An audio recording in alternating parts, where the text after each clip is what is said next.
जफर पर यही मुकदमा चलाया गया और उन्हें सज़ा सुनाई गई। उसके बाद जैसा कि हम सब जानते हैं, इतिहास में लाल किले का स्थान हमेशा आज़ादी की लड़ाई के केंद्र में रहा। दिल्ली चलो का नारा दिया गया। लाल किले पर तिरंगा फहराने का जज्बा हर वीर, हर क्रांतिकारी के, हर देशभक्त के मन में था।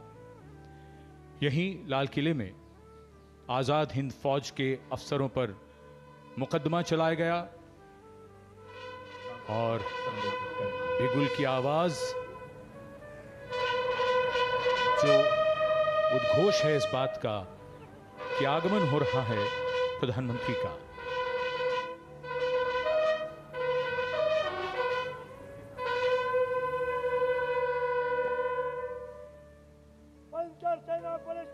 इस पल की और इसी दृश्य की हम प्रतीक्षा कर रहे थे।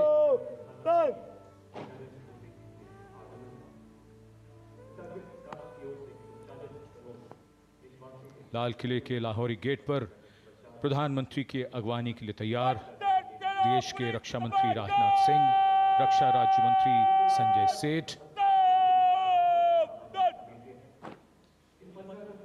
रक्षा सचिव और GOC Delhi area lieutenant general Bhavnish Kumar. भव्यता बढ़ती हुई आगमन हो रहा है दुनिया के सबसे बड़े लोकतंत्र के प्रधानमंत्री श्री नरेंद्र मोदी का।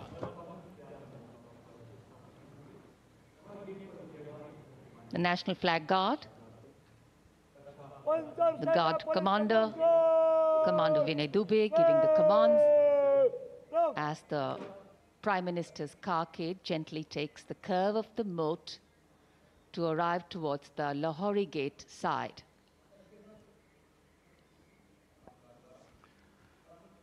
माननीय प्रधानमंत्री श्री नरेंद्र मोदी का आगमन हो रहा है।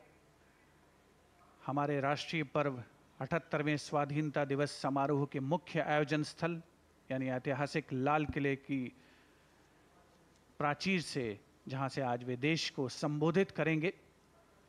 देश के समक्ष जो प्राथमिकताएं हैं, जो चुनौतियां हैं, उनको रेखांकित करेंगे अपने संबोधन में। माननीय प्रधानमंत्री महोदय का विधिवत स्वागत माननीय रक्षा मंत्री श्री राजनाथ सिंह द्वारा, रक्षा राज्य मंत्री श्री संजय सेठ भी यहां पर उपस्थित, रक्षा सचिव Shri Giridhar Aramane, chief of defence staff general Anil Chauhan, थल सेना प्रमुख जनरल उपेंद्र द्विवेदी, नौसेना प्रमुख एडमिरल डी के त्रिपाठी और GOC Delhi area lieutenant general Bhavnish Kumar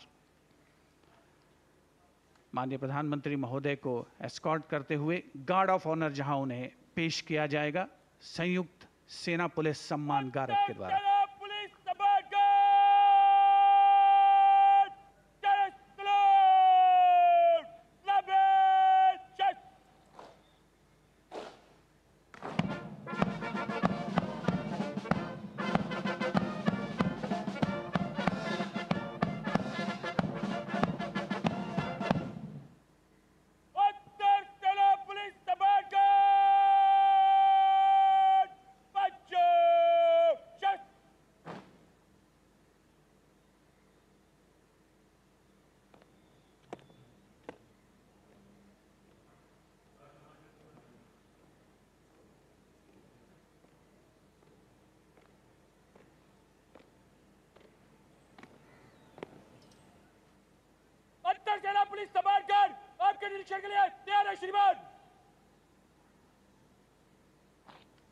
Commander Arun Kumar Mehta informing the Prime Minister that the Guard is ready for inspection and requesting him to do the inspection.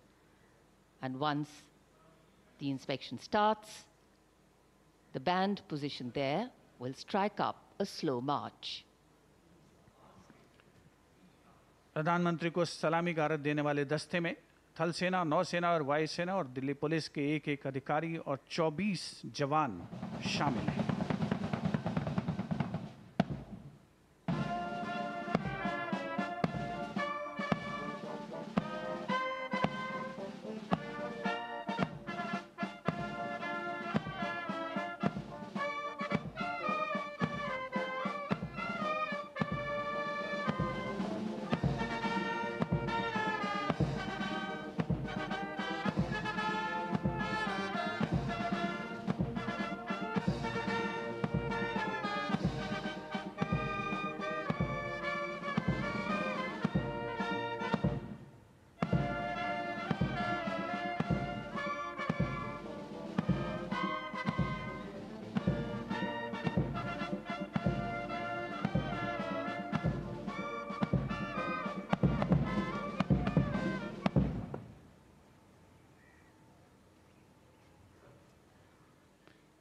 The inspection of the Guard of Honor complete, the Prime Minister will now move towards the ramparts of the Red Fort, passing through the Lahore Gate, or the Lahori Gate, as it is used in common parlance. The flag hoisting ceremony, in fact, at the ramparts of the Red Fort, and then the Prime Minister's address to the nation are the high point of today's celebrations here. Knowing that the people of a democracy are its driving force, its engines of renewal and revival, the Prime Minister will share with the nation the progress made and outline the programs in the making, the foregrounding of inclusion, equity and growth in all development initiatives.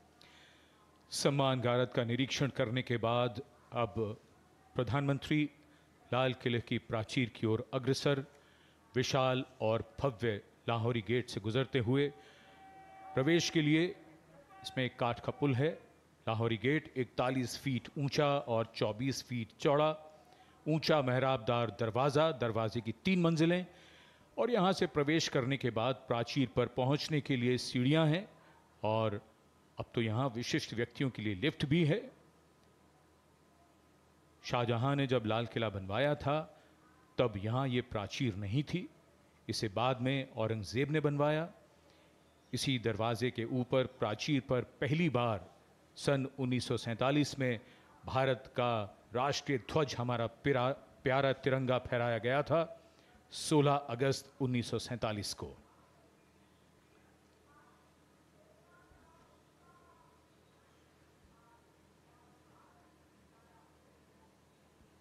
The school children awaiting the arrival of the Prime Minister at the ramparts, and this is the first level of the ramparts. The Raksha Mantri, the Raksha Rajya Mantri, the 3 service chiefs and the CDS greet the Prime Minister as is tradition. In fact, today we do more than just observe tradition and ceremony. We momentarily pause and reflect on the true meaning of words that keep punctuating our conversations on every 15th of August, freedom and independence. Words that seem fairly straightforward in their meaning, but are highly nuanced in reality and real life. The endeavor of all governance, policies and